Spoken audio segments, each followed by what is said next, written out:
धन्यवाद धन्यवाद सर्वशक्तिमान परमेश्वर, हम आपको धन्यवाद देते हैं। जी मेरे धन्यवाद देते हैं हर समय पल के लिए प्रभु, मौके के लिए, सौभाग्य के लिए प्रभु धन्यवाद देते हैं प्रभु। आपने स्तुति आराधना में संभाला चलाया प्रभु, इसके लिए धन्यवाद देते हैं प्रभु। आपकी उपस्थिति के लिए धन्यवाद देते हैं प्रभु। यह समय है प्रभु आपकी वाणी सुनने के लिए प्रभु जी, ताकि प्रभु उसको सुनकर प्रभु हम उसी रास्ते पर चलने के लिए प्रभु आप अनुग्रह दें, कृपा दें प्रभु जी।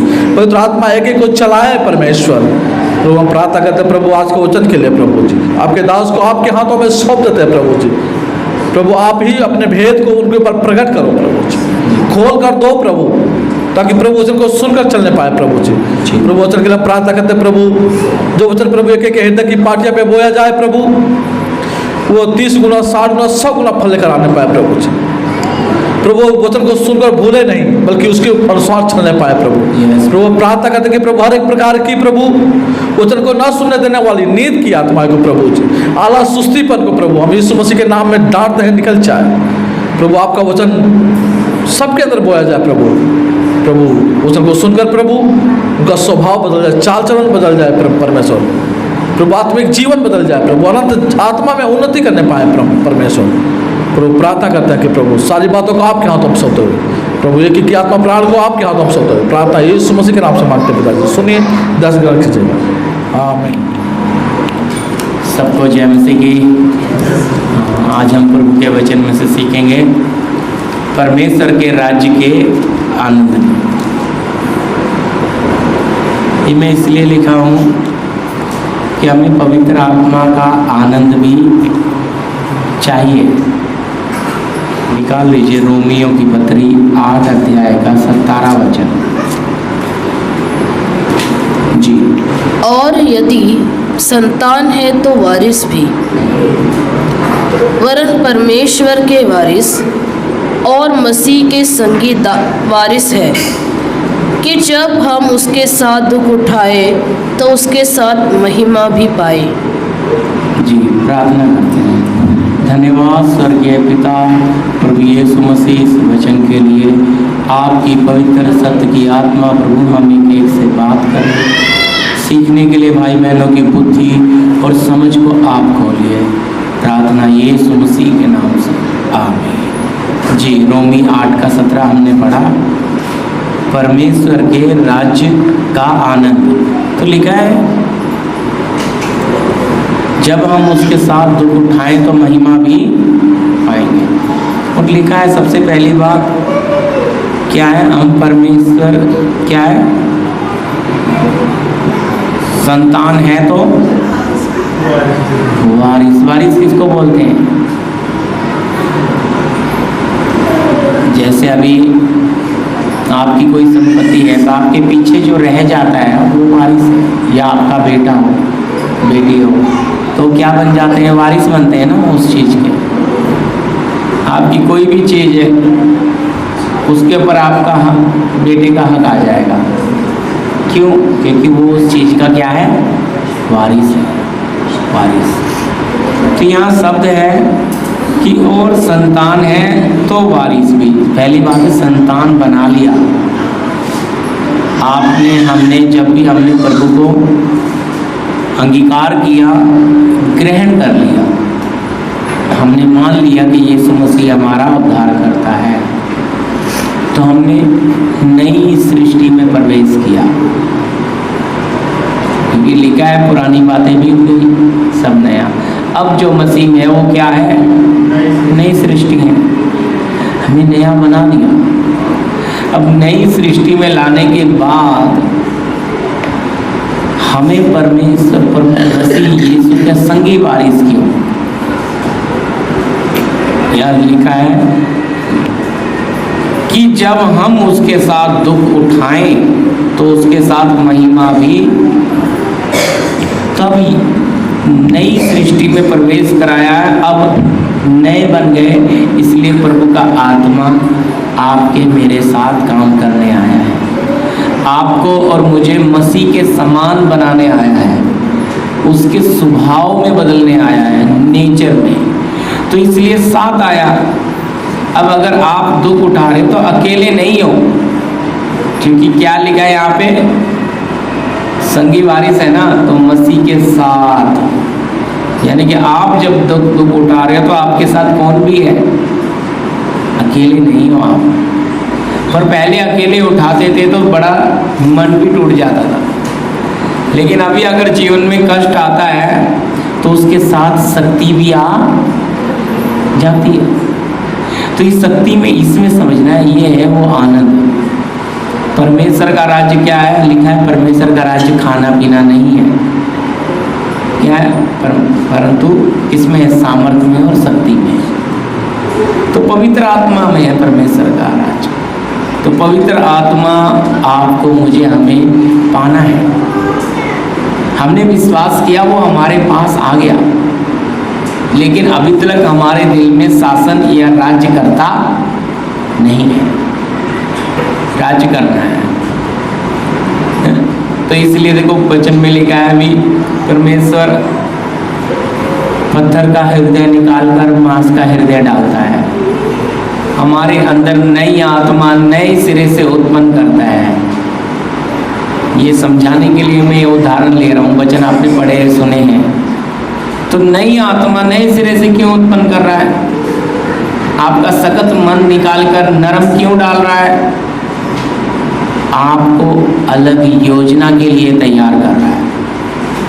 आपको इस नासवान संसार के ऊपर लाना चाहता है, क्योंकि जब तक आप इस संसार के बीच में या इस संसार के नीचे दबे रहोगे, आपको आनंद मिलेगा नहीं।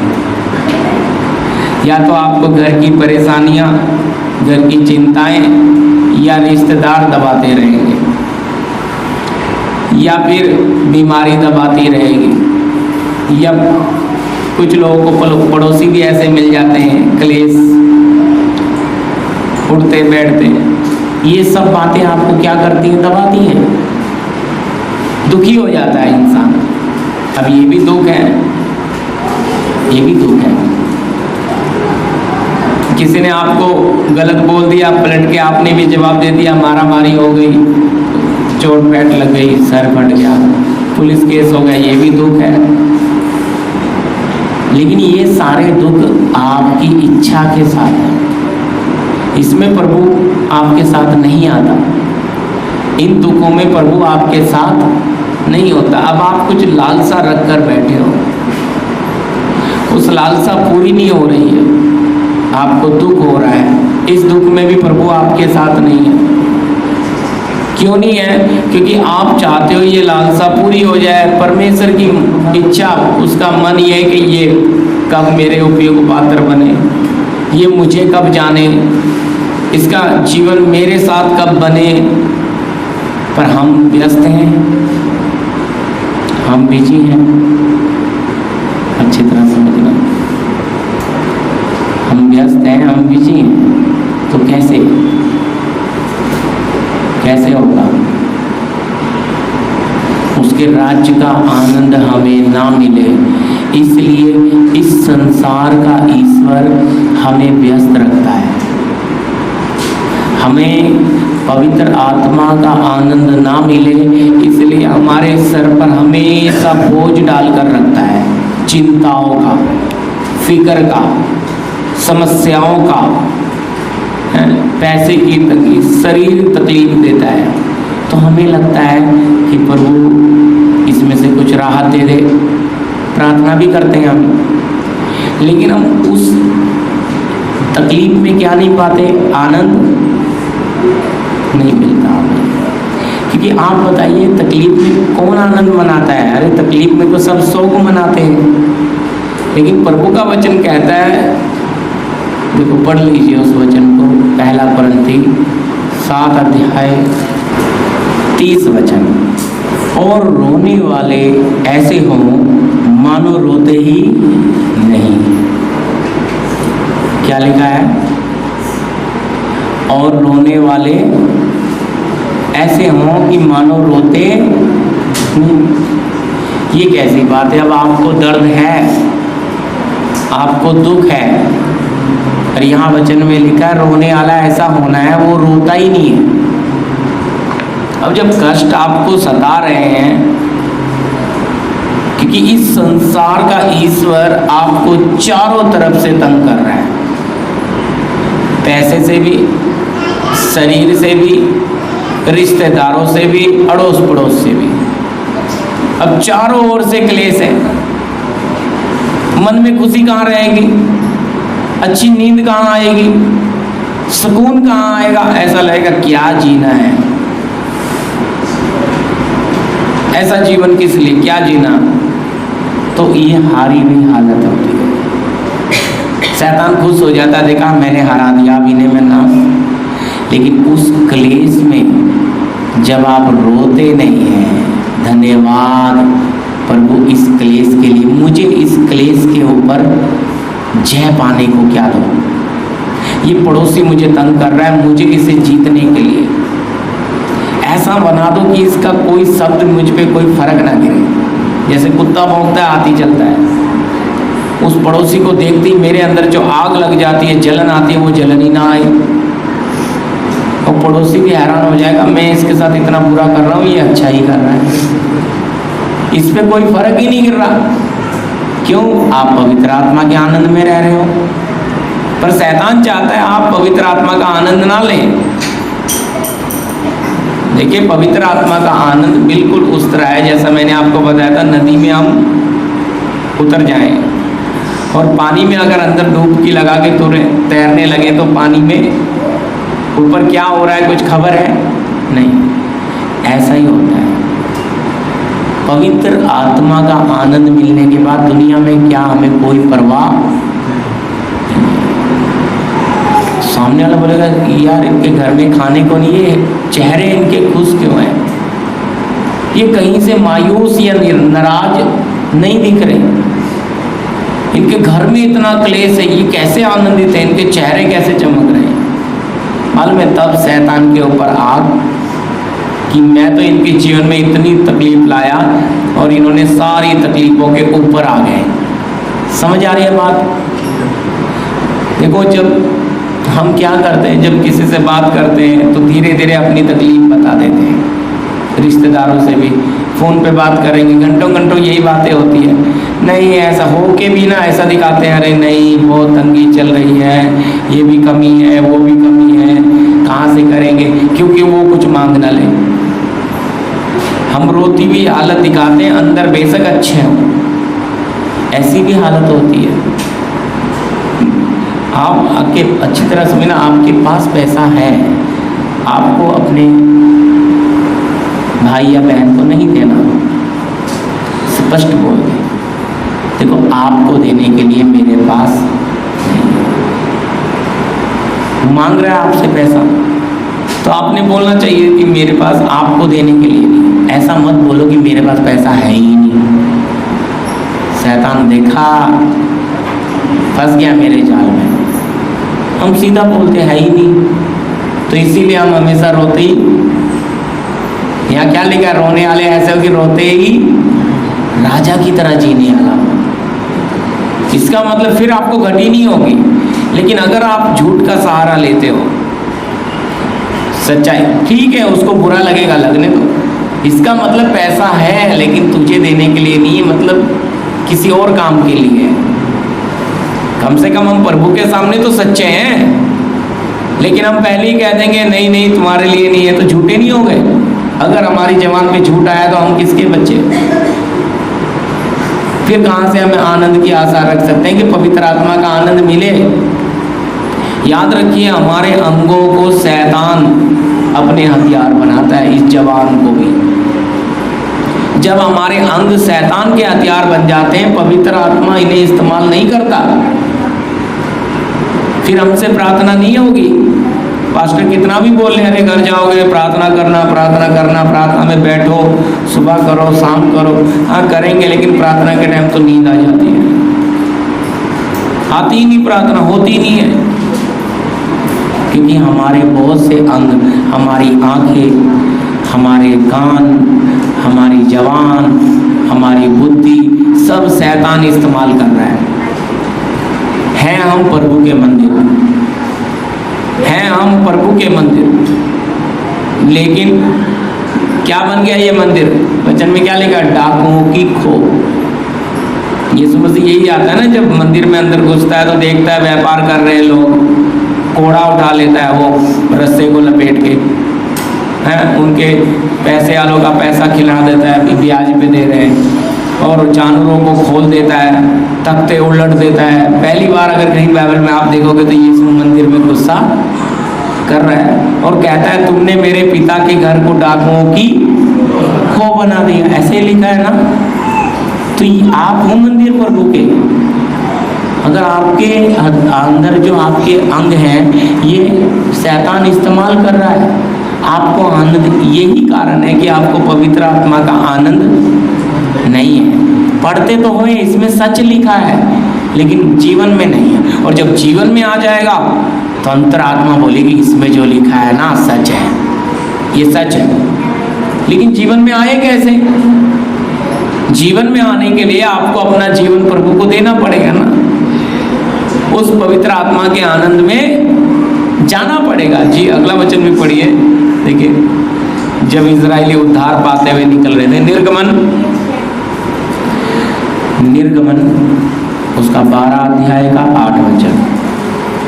और वे उसके मांस को उसी रात आग में भूनकर अख़मीरी रोटी और कड़वे साग पात के साथ खाए। क्या लिखा है यहाँ? मेमने का मांस खाने के लिए लिखा है इस्राएलियों के लिए कि 1 साल का मेमना लेना और उसे आग में भूजना, पकाना मत पानी में डाल के, तेल में कुछ नहीं, आग में भूनकर अख़मीरी रोटी और कड़वे साग पात के साथ खा लेना।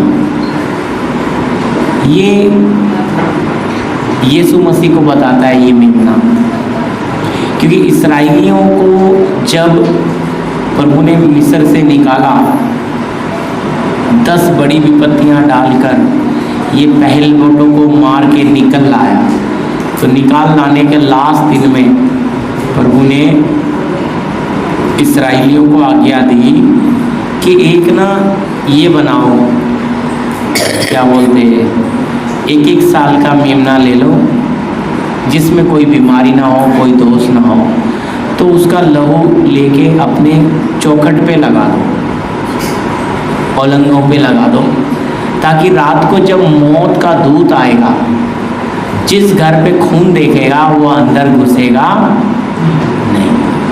तो इसलिए ये वो मेमना है यीशु मसीह को बताया जाता है। तो इसके लहू जहाँ जहाँ जिस जिस दरवाजों पे इस्राएलियों ने खून लगा दिया, वहाँ पे क्या नहीं आया? मौत का दूत अंदर नहीं आया, वहाँ नहीं मरा।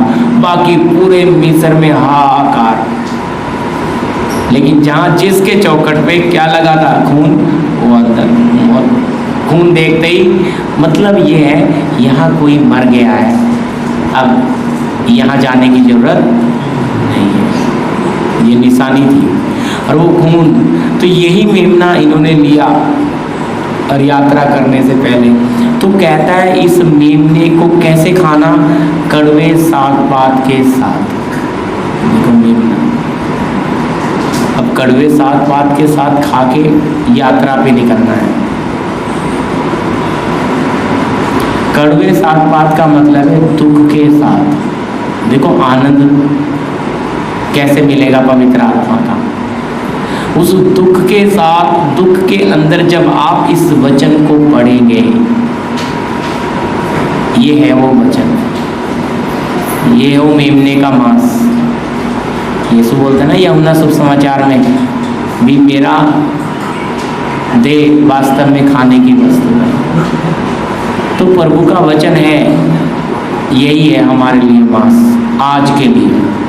तो इस मांस को अगर खाएंगे तो अनंत जीवन जरूर मिलेगा। तो ये वचन आपको हमें खाना है, लेकिन खाने की विधि क्या है? कड़वे साग पात के साथ, कष्ट के साथ। इसलिए लिखा है जब यीशु मसीह के साथ दुख उठाएंगे तो महिमा भी, तो दुख उठाना है ना, दुख उठाएंगे तो महिमा पाएंगे। पर अगर हम सोचें कि प्रभु नहीं हमें सुख दे दे, आप, हम सुख में जीना चाहते हैं, तो प्रभु कहेगा ठीक है जी लो, पर नरक भी है आगे तुम्हारे लिए। क्योंकि जितने सुख विलास में जीना चाहते हैं वो सब दंड पाते हैं। उस सबका आत्मिक जीवन क्या होता है? बर्बाद। क्योंकि वो परमेश्वर को क्या देखते हैं? शरीर की दृष्टि से। ये भी उसी भाषा में आ जाता है, जो दे वो ही देवता, जो ना दे वो देवता नहीं है, देने वाला है। पर आपको ये परमेश्वर अनंत जीवन देने आया है। और वचन में लिखा है, परमेश्वर कहता है भी तुम जब मेरे राज्य धर्म की खोज करते हो तो ये जो आपकी जरूरतें हैं ना, मेरा वायदा है, ये सब अपने आप पीछे आएंगी। आपकी जरूरत आपके पीछे आ जाएगी, लेकिन विश्वास नहीं होता। हम अपनी जरूरत के पीछे जाते हैं। इसका मतलब वचन को हम गीत तो गा रहे थे, तेरी आज्ञा को मानूंगा ना भूलूंगा, लेकिन हम आज्ञा नहीं मानते।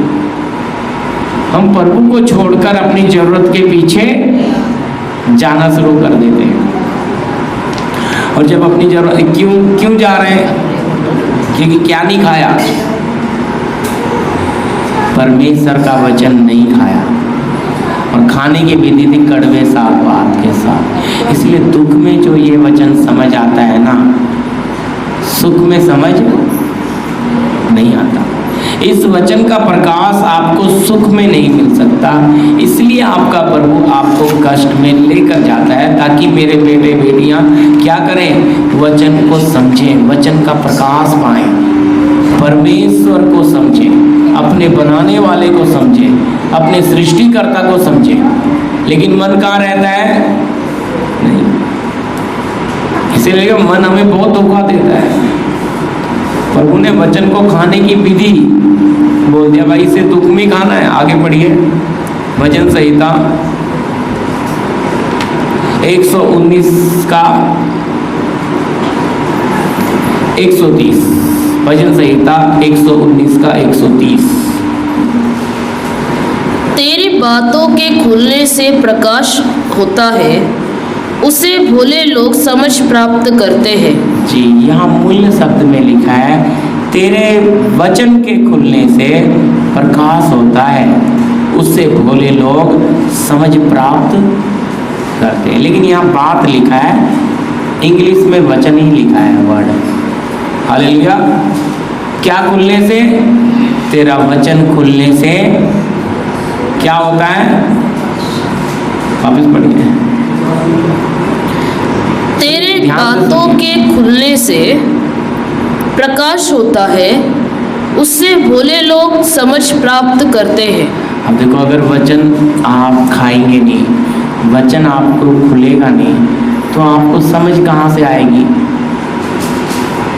बुद्धि कैसे खुलेगी?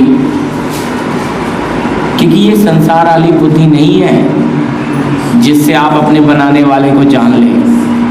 इस बुद्धि से तो लोग चांद तक चले गए, है ना, दुनिया में कितना तरक्की कर लिया, पर अपने बनाने वाले को इस बुद्धि से नहीं पा सकते। मैंने गए संडे आपको सिखाया था बुद्धि के बारे में। ये बुद्धि को एक सीमा है, इसलिए वचन में लिखा, तुम्हारे और मेरे बीच में, तुम्हारे और मेरे विचार में आकाश और पृथ्वी का अंतर है।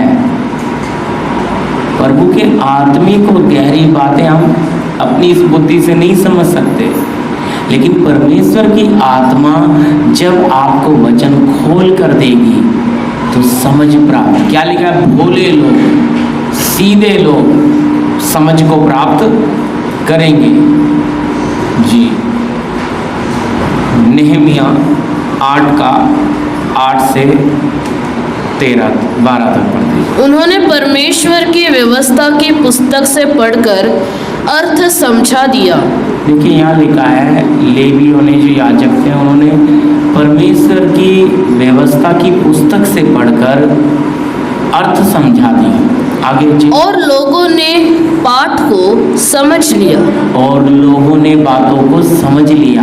जी, तब नेहम्या जो जी अधिपति था, हाँ, और एज्रा जो याजक और शास्त्री था, हाँ, और जो लेवी लोगों को समझा रहे थे, जी, उन्होंने सब लोगों से कहा, जी। आज का दिन तुम्हारे परमेश्वर यहोवा के लिए पवित्र है, जी इसलिए विलाप न करो और न रो, क्योंकि सब लोग व्यवस्था के वचन सुनकर रोते रहे। क्या है, जब वचन का प्रकाश, वचन खुलता है ना, तो गर्म आंसू आते हैं, अपने आप पे शर्मिंदगी आती है कि प्रभु हम कहाँ पड़े थे, हम किस दलदल में, किस अंधकार में जी रहे थे।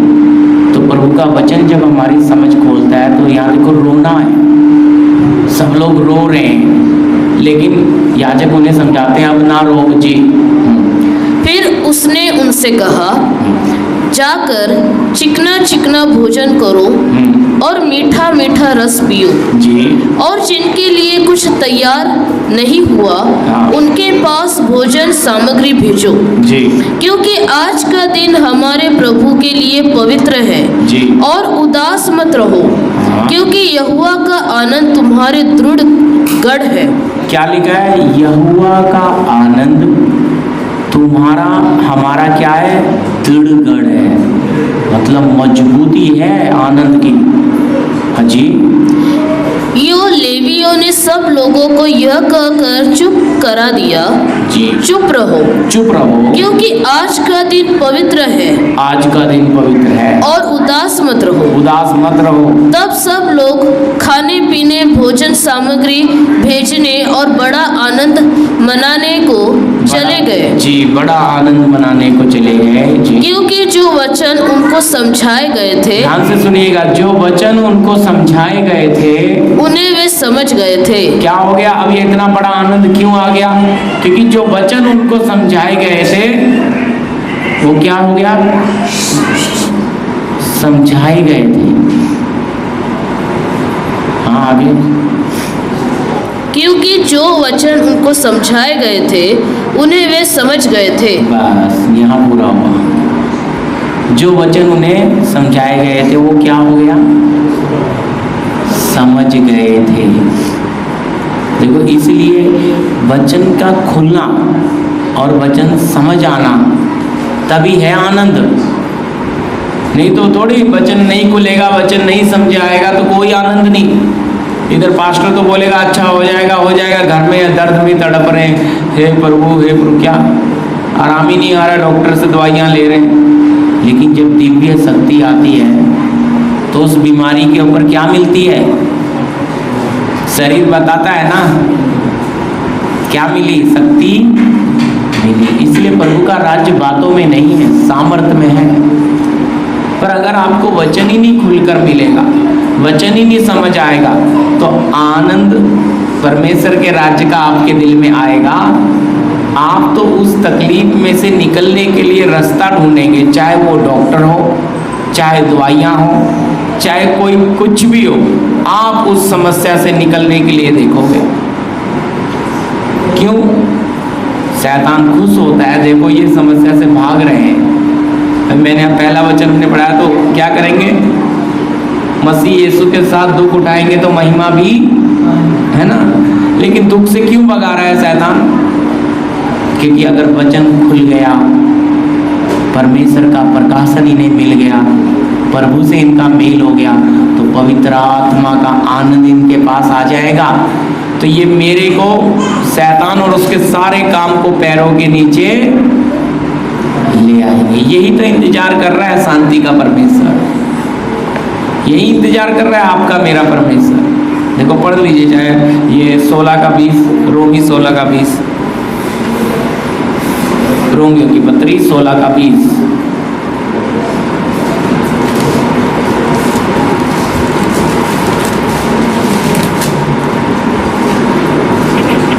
जी शांति का परमेश्वर शैतान को तुम्हारे पांव से शीघ्र कुचलवा देगा।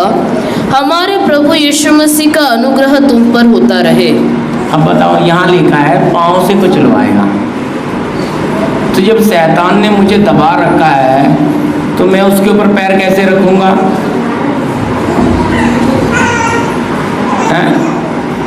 तो अगर मुझे शैतान के ऊपर पैर आना तो मैं ऊपर आना हूं ना। तो इसलिए कष्टों के ऊपर, अब समस्या है जीवन में, लेकिन उस समस्या जो हाथी जैसी है, मेरे परमेश्वर ने मुझे क्या कर दिया, हाथी से 100 गुना बड़ा बना दिया आत्मा में। अब वो समस्या हाथी जैसी क्या बन गई, चींटी। देखो ये उदाहरण आपको समझाने के लिए लेता हूं मैं। समस्या क्या है, हाथी, चाहे वो शरीर का बीमारी हो, कर्जा हो, क्लेश हो, समस्याएं हो, कुछ भी हो, बड़ी समस्या। लेकिन आप आत्मा का आनंद में भरते हो तो ऑटोमेटिक समस्या क्या हो जाती है, उधर। समस्या वही है, ध्यान से सुनिएगा। समस्या आपके जीवन में है, लेकिन उस समस्या के ऊपर आ गए। अब ऊपर आ गए तो वो समस्या तो पैरों से कुचल दी। अब वो समस्या को हरा दिया आपने, लेकिन हराने के लिए समस्या से कई गुना बड़ा बनना था ना। तो शैतान क्या करता है, वो कहता है नहीं नहीं बड़े मत बनो, बस दबे रहो मेरे नीचे, रास्ता ढूंढते रहो। प्रभु कहता है रास्ता मत ढूंढो, इस समस्या के ऊपर आ जाओ, क्योंकि मैंने तुम्हें क्या लिखा है, शांति के परमेश्वर क्या चाहता है, शीघ्र ही शैतान को तुम्हारे पांव से, ऐसा ही लिखा है ना। तो परमेश्वर तो चाहता है, इसलिए लुका में भी लिखा है कि परमेश्वर ने क्या किया, शैतान और उसकी सारी सामर्थ पर आपको मुझे क्या दिया, पूरा अधिकार। कहता है सांपों बिच्छुओं को रौंदोगे और किसी से तुम्हें कोई हानि नहीं होगी। जब पिता ने हमें अधिकार दे दिया तो बोलो फिर तो हम समस्या में हंसेंगे, आनंद मनाएंगे, आने दो। अब जब हम ताकतवर हैं, अभी देखिए हाथी है और समझो चींटी जैसी समस्या है, तो आप समस्या से इतने बड़े हो तो समस्या को फूंक मार के हटा सकते हो, तो आप उस समस्या पे हंसोगे। समझ आ रहा है आनंद? क्यों हंस रहे? क्योंकि ये समस्या तू मेरा कुछ बिगाड़ नहीं सकती। लेकिन अगर वचन का प्रकाश नहीं मिला, वचन नहीं खुला, वचन आपने आपकी समझ को नहीं खोला, तो ये जो हाथी है ये आपके ऊपर गिर गया ना, आप तो चींटी बने हो, आपका पता भी नहीं लगेगा। ये समस्या आपको बर्बाद कर देगी। समझ आ रहा है ना वचन ये?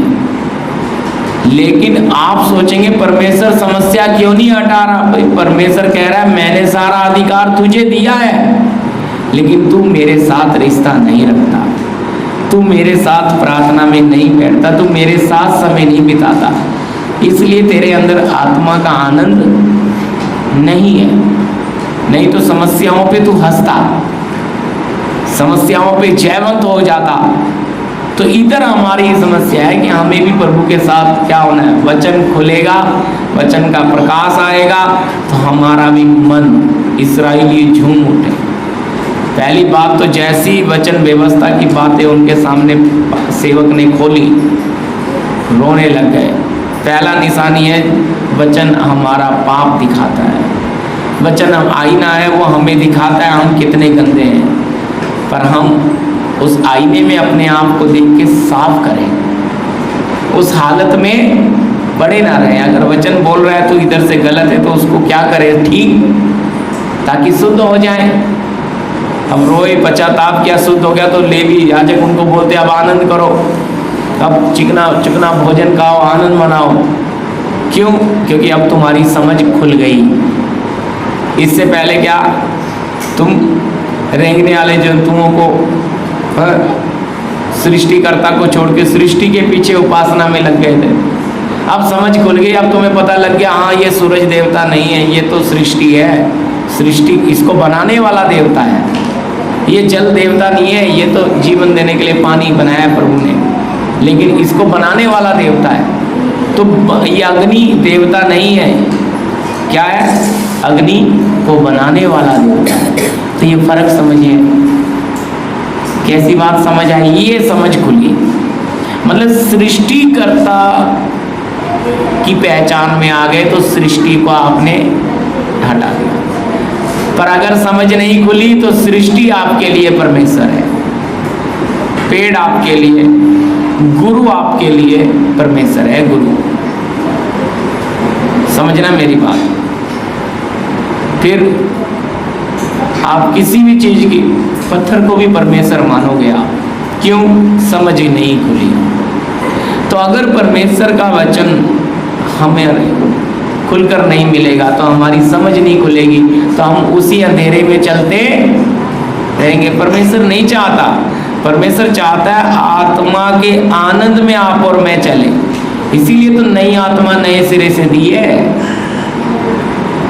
मांस का हृदय निकाल, पत्थर का हृदय निकाल कर मांस का हृदय डाला है। क्यों दिया बोलो? नई सृष्टि हमें आपको क्यों बनाया? लिखा ना पुरानी बातें, मतलब पहले हम सृष्टि की उपासना कर रहे थे, हमें समझ नहीं थी। अब हम सृष्टिकर्ता की उपासना कर रहे हैं, इसलिए अब हमारे जीवन में क्या है? वो आनंद है। इसलिए अभी संसार के ईश्वर जो बने हुए गिरे हुए स्वर्गदूत, ये जब आते हैं समस्याएं लेकर, हम उनकी समस्याओं को कुचल देते हैं, क्योंकि हम उनकी क्या करते हैं? इन सारे क्लेशों के, समस्याओं के ऊपर रहते हैं। इसलिए लिखा है कि शांति का परमेश्वर शीघ्र ही तुम्हें, शैतान को तुम्हारे पैरों से, यानी कि समस्या को आप हराएंगे या यीशु आके हराएगा? बताइए, आप हराओगे ना? प्रभु क्यों हराएगा? उसके लिए आपको चाहिए शक्ति, यानी कि पवित्र आत्मा। जी आगे भी पढ़िए भजन संहिता 119 का 140 से 143 तक। तेरा वचन पूरी रीति से ताया हुआ है। क्या लिखा है? तेरा वचन पूरी रीति से ताया हुआ है। हाँ, इसलिए तेरा दास उससे प्रीति रखता है। क्या लिखा है जी? अब वचन इतना ताया हुआ है, वचन से क्या रख रहा है? लिखा है प्रीति रखता है। तो आपका प्यार किस पे होना है? वचन। कब आएगा वचन पे प्यार? वचन का आदर, वचन का भय कब आएगा? जब समझ खुलेगी, तब पता लगेगा ये वचन है क्या चीज, ये वचन है कौन। अगर ये नहीं खुला तो, इसलिए यहाँ पे देखो दाऊद इतनी गहरी बात को रखता है, कहता है भी तेरे, हाँ जी वापस पढ़ना। तेरा वचन पूरी रीति से ताया हुआ, पूरी रीति से ताया हुआ है। यीशु मसीह को परमेश्वर ने बिल्कुल भी नहीं छोड़ा, अच्छे से ताया, अच्छे से मतलब बहुत ही अच्छे से। उसका जन्म भी रोड पे करवाया, रास्ते में। परमेश्वर का वचन आया स्वर्ग से देह धारण करके। ताया हुआ का मतलब समझना, पूरा रोड पे जन्म लिया।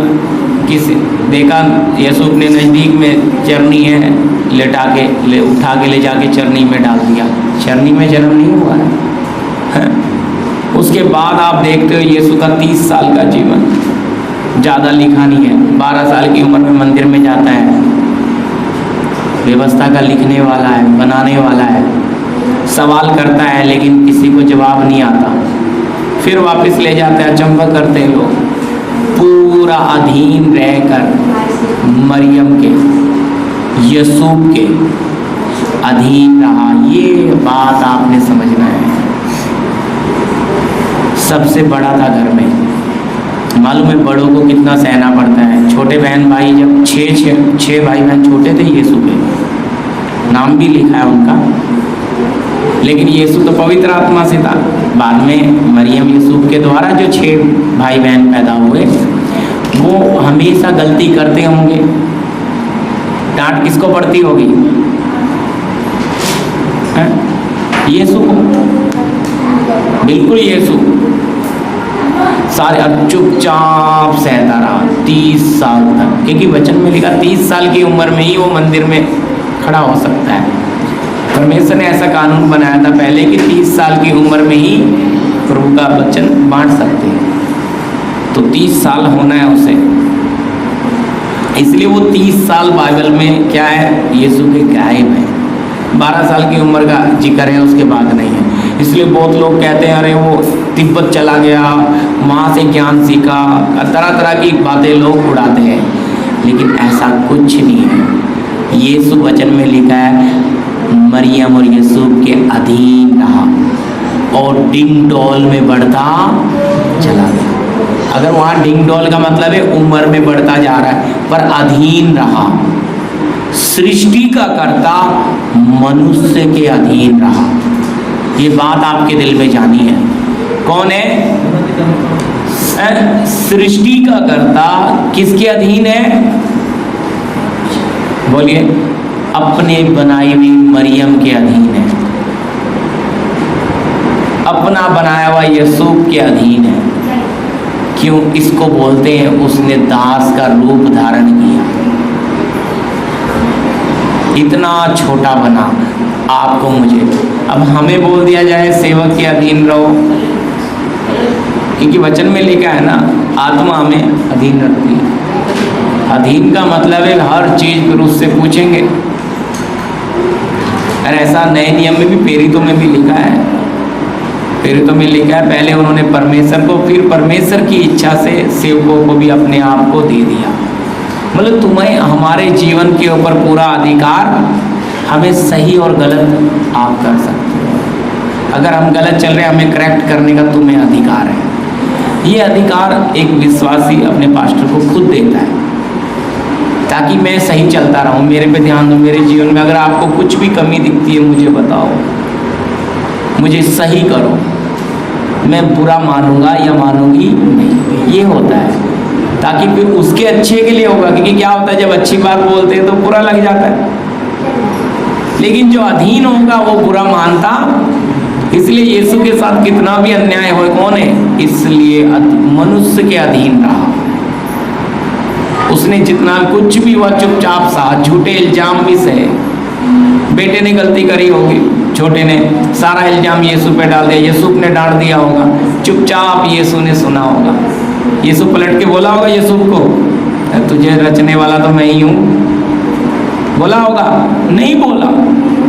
इसलिए लिखा इतना अधीन रहा, इतना शून्य बना। तो इसलिए लिखा तो वचन को ताया, यहाँ लिखा है वचन को ताया हुआ है। अब आप समझ लो यीशु को कैसे ताकर, कष्ट की भट्टी में पूरा तपाकर एकदम पेवर। इसलिए इब्रानियों में लिखा है रात दिन आंसू बहा बहाकर क्या किया? निवेदन और प्रार्थनाएं करता रहा। मैं वचनों में नहीं जा रहा, आपको ज़्यादा वचन नहीं पढ़ाना चाहता, पर वो भी कष्ट में से गया, ताकर पेवर कुंदन कर पा रहा है। तो ये है परमेश्वर का वचन। तो अगर आप और मुझे भी अगर वचन बनना है, कैसा होगा? हमें हमारे लिए रास्ता अलग होगा मनोज भैया। हमारे लिए आपको मुझे अगर प्रभु ने वचन बनाना है, क्यों वचन बनाना है हमें?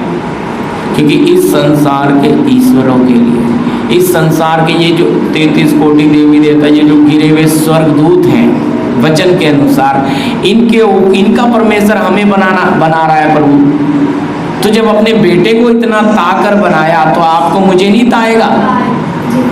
तो इसलिए तो बोल रहा है अगर यीशु के साथ दुख उठाएंगे तो महिमा भी। तो ये बात है, ऐसा नहीं कि प्रभु हमें दुख ही दुख देता रहेगा। अरे भाई हमें वो कोई कमी नहीं छोड़ेगा, लेकिन हमने समझना है हम जब आत्मिक आशीष पाते हैं तो शारीरिक बातों को हम नीचे हटाते हैं। पर अगर हम आत्मिक आशीष छोड़ दें और शारीरिक आशीष पाएं, हम कभी खुश नहीं रहेंगे। जीवन में हमारे कभी शांति का राजकुमार नहीं आएगा, हम कभी आनंदित नहीं रहेंगे। जी आगे बढ़िए। ताया हुआ है, इसीलिए तेरा दास उससे प्रीति रखता है। क्या रखता है? वचन इतना ताया हुआ है, क्या रखता है? तेरा दास उससे प्रीति रखता है। मैं छोटा और तुच्छ हूँ, मैं छोटा और तुच्छ हूँ, तो भी मैं तेरे उपदेशों को नहीं भूलता। हालेलुया। कहता है मैं छोटा और तुच्छ हूँ, पर तेरे उपदेशों को नहीं भूलता। जी। तेरा धर्म सदा का धर्म है, तेरा धर्म सदा का धर्म है और तेरी व्यवस्था सत्य है। तेरी व्यवस्था सत्य है। मैं संकट और सकेती में फंसा हूँ, किसमें? संकट और सकेती में फंसा हूँ, परंतु मैं तेरी आज्ञा से सुखी हूँ। हालेलुया। अब दाऊद कहता है मैं संकट और सकेती में फंसा हूँ पर तेरी आज्ञाओं से सुखी हूँ। समझ आ रही है मेरी बात? मैं आपको क्या समझाना चाह रहा हूँ कि पड़े तो हैं दुख में, पड़े तो हैं समस्या में, पर सुख कैसे है, आनंदित कैसे है? अब ये व्यक्ति देख लो, कहता है संकट में, वापस पढ़ो इस लाइन को,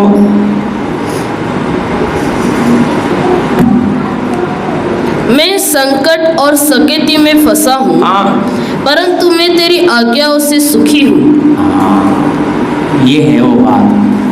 ऐसा ही आपके मेरे लिए, वापस पढ़िए रोमी 14 का 17। ये परमेश्वर का राज्य खाना पीना नहीं, परंतु धर्म और मेल मिलाप और वह आनंद है जो पवित्र आत्मा से होता है। क्या लिखा है जी? परमेश्वर का राज्य खाना पीना, इसका मतलब है परमेश्वर का राज्य संसार वाला, पर कौन सा है? वो आनंद है जो किससे होता है? अब समझ आ रहा है दाऊद का वचन? वो क्यों कह रहा है मैं सकेती में, मैं फंसा तो हूँ, मैं परेशान तो हूँ, पर क्या हूँ? तेरी व्यवस्था से बहुत आनंदित हूँ। मतलब जब आपको ये वचन खुलकर मिलेगा ना, इसका ताकत जो आपको मिलेगा, बल जो आपको मिलेगा, आप भी दाऊद की तरह कह सकेंगे क्या हूँ मैं? तकलीफ में तो हूँ लेकिन आनंदित क्यों? क्योंकि ये तकलीफ मेरा कुछ बिगाड़, इस तकलीफ के ऊपर मैं शासन करता हूँ, इसलिए मैं आनंदित हूँ। ये तकलीफ मेरे ऊपर शासन, मेरे ऊपर राज्य नहीं करती, मैं तकलीफ के ऊपर राज्य करता हूँ, तब आनंदित हूँ। अगर तकलीफ मेरे ऊपर आनंद शासन कर रही है तो मैं कहाँ आनंद मनाऊंगा? इसलिए मैंने आपको पढ़ाया कि रोने वाले ऐसे होंगे रोते ही नहीं, आगे लिखा है फिर आनंद करने वाले ऐसे होंगे आनंद ही नहीं करते। इन वचनों के गहरे अर्थ हैं, तो हमें समझना है कि प्रभु चाहता है हम कितना भी समस्या हो, कभी भी मसीह व्यक्ति रोता, ये धन्यवाद प्रभु को नया बल पाता है, नई सामर्थ पाता है, उस समस्या पर हंसता है तो कुछ नहीं, तू मेरे परमेश्वर से बड़ा। कैसी भी समस्या होने दो, घोर अंधकार से होने जाने दो आपको, लेकिन आप बोलना मेरे परमेश्वर से तू बड़ा, तब देखिए कितना बल आ जाएगा। शैतान उधर ही घुटने डाल देता, वो समझ जाता है मैं इसका कुछ बिगाड़, क्योंकि वचन इसे समझ आ गया, इसे परमेश्वर समझ आ गया, अब मैं इसका कुछ कर नहीं सकता। लेकिन परमेश्वर समझ नहीं आया तो वो समस्या आपको कहाँ ले जाएगी? आपका कुछ, मैंने बोला ना हाथी आप पे गिरेगा तो चींटी का तो कुछ पता ही नहीं लगेगा, पर अगर आप उस समस्या के सामने इतने बड़े बन गए तो समस्या आपके सामने उड़ जाएगी। इसलिए वचन में लिखा है कि शैतान का सामना करो, वो भाग, सामना करना है, भागना नहीं हमें किसी भी समय। और आनंद, जब हम आनंदित होते हैं तब शैतान परेशान हो जाता है कि मैंने तो चारों तरफ से इसे समस्या में फंसाया है, मैंने चारों तरफ से इसके ऊपर क्लेश लाया है, ये आनंद मना कैसे रहा है, ये खुश कैसे है? वो परेशान होता है। तब हम आनंदित होते हैं तो समझ जाता मेरी सारी मेहनत पर इन्होंने पानी, वो आनंद। इसलिए पवित्र आत्मा का आनंद जरूरी है। अगर ये आनंद आपके दिलों में नहीं होगा तो कैसे चलोगे? इसलिए लिखा है परमेश्वर का राज्य खाना पीना नहीं है भाई, संसार नहीं है। खाना पीना यानी कि संसार नहीं है, वो आनंद है जो पवित्र आत्मा से होता है। जी लास्ट एक और वचन पढ़ दीजिए, नेहमिया 12 का 43। जी लास्ट वचन। उसी दिन लोगों ने बड़े बड़े मेल बलि चढ़ाए और आनंद किया, क्योंकि परमेश्वर ने उनको बहुत ही आनंदित किया था। हाँ। स्त्रियों ने और बच्चों ने भी आनंद किया। हाँ। यरूशलेम के आनंद की ध्वनि दूर दूर तक फैल गई। हालेलुया। ये है देखो, इन लोगों की हालत, अभी समय नहीं है इतना बताने का, लेकिन बहुत बुरी थी, लेकिन बाद में कितना बड़ा आनंद मना रहे हैं। लिखा है स्त्रियां और बच्चे और बड़े सब पवित्र आत्मा का आनंद है। ये आनंद चाहता है, ये आनंद बोल रहा है पौलुस। परमेश्वर का राज्य खाना पीना नहीं, पर वो आनंद है जो पवित्र आत्मा में, बच्चे भी पवित्र आत्मा से भरे हुए, बड़े भी, स्त्रियां भी, सबको आत्मा का। देखो अगर ये हमें चाहिए तो कैसे होगा, कैसे मिल सकता है? ध्यान मत दीजिए, छोड़ दीजिए। हाँ, कैसे कैसे हो सकता है आत्मा का आनंद? तो समझ आया आपको पवित्र आत्मा का आनंद कितना जरूरी है? इसका मतलब पवित्र आत्मा कितना जरूरी है। ये समझ लो बिना आत्मा के हम कुछ भी नहीं है। हमें शैतान फूंक मारेगा, हमारा ठिकाना नहीं मिलेगा। आत्मा अगर हमारे पास है तो शैतान हम क्या बन जाएंगे? उसका परमेश्वर। तो हमें दंडवत करेगा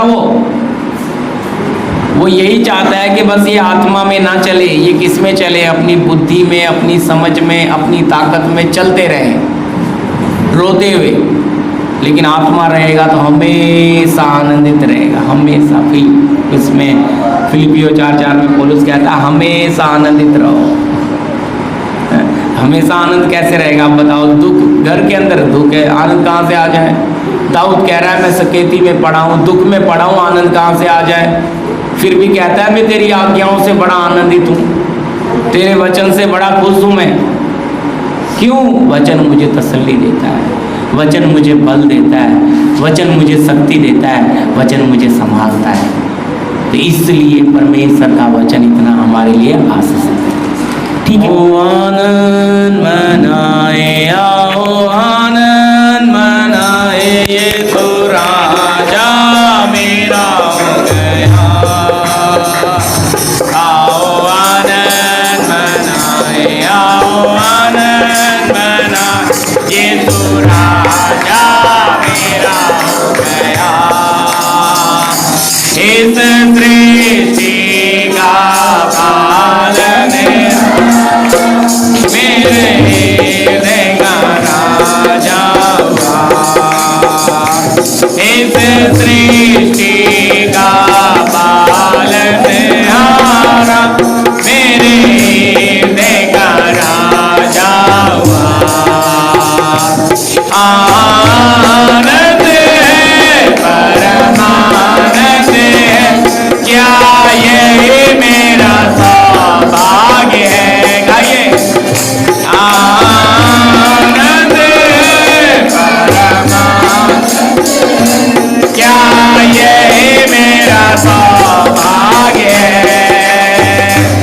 इस सृष्टि का पालन मेरे हृदय का राजा हुआ। इस सृष्टि का मेरे हृदय का राजा हुआ। मेरे बालकपन से उसने मुझे चुन लिया, मैं जा बैठेगा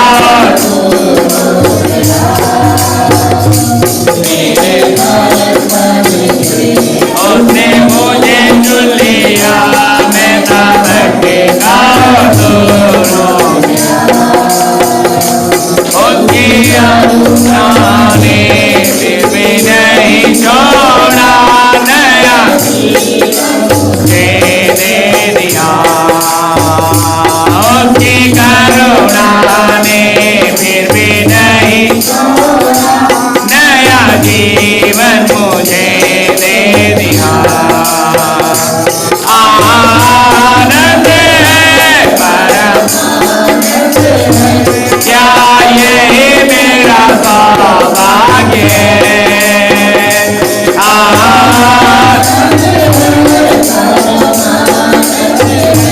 क्या ये मेरा सौभाग्य है? इस सृष्टि का पालन मेरे हृदय का राजा हुआ। इस सृष्टि का पालन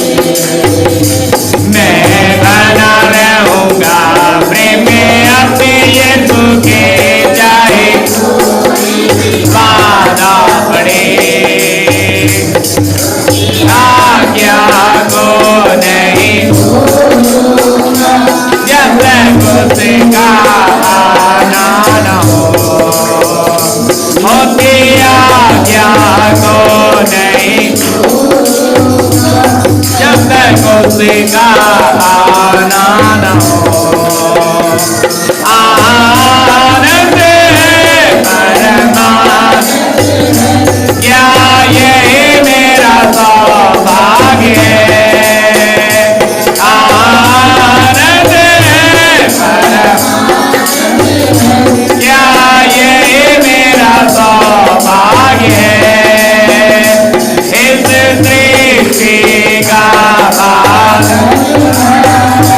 मेरे हृदय का राजा हुआ, इस सृष्टि का पालन मेरे हृदय का राजा हुआ। जब यीशु आएगा संग में मुझे ले लेगा, ताकि जब यीशु आएगा संग में मुझे ले लेगा, ताकि उसके रहूं मैं मगन रहूंगा उसकी नदी आनंद है। मैं मगन रहूंगा उसकी संगति में, आनंद आनंद है। आनंद परमानंद, क्या ये मेरा सौभाग्य है।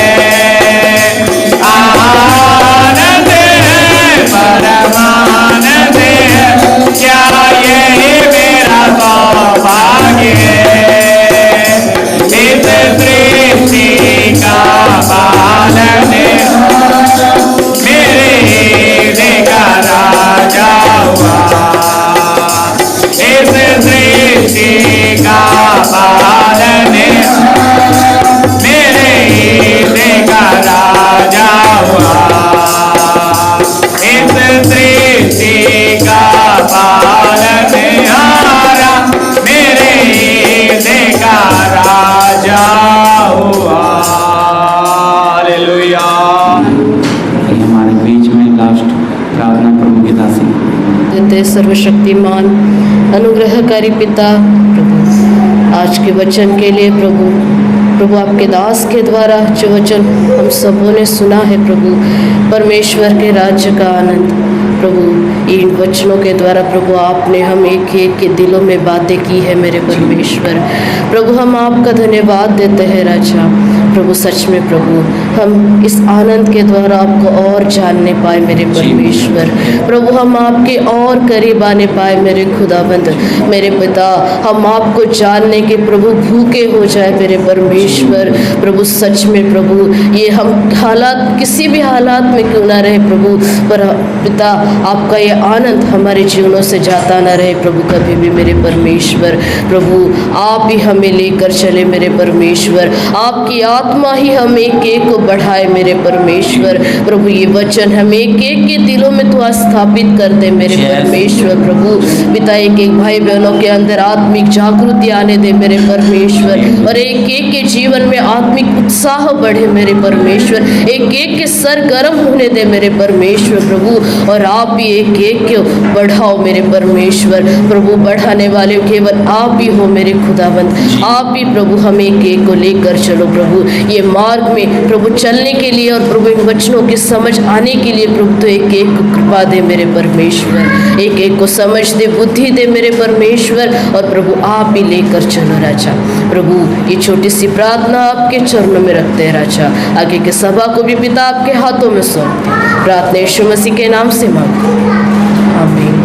अब पिता का प्रेम, पुत्र का अनुग्रह, पवित्र आत्मा की सहभागिता, संगति हमारे साथ तमाम संत लोग के साथ प्रभु यीशु के दूसरे आगमन तक होता रहे, आमीन। सबको जय मसीह।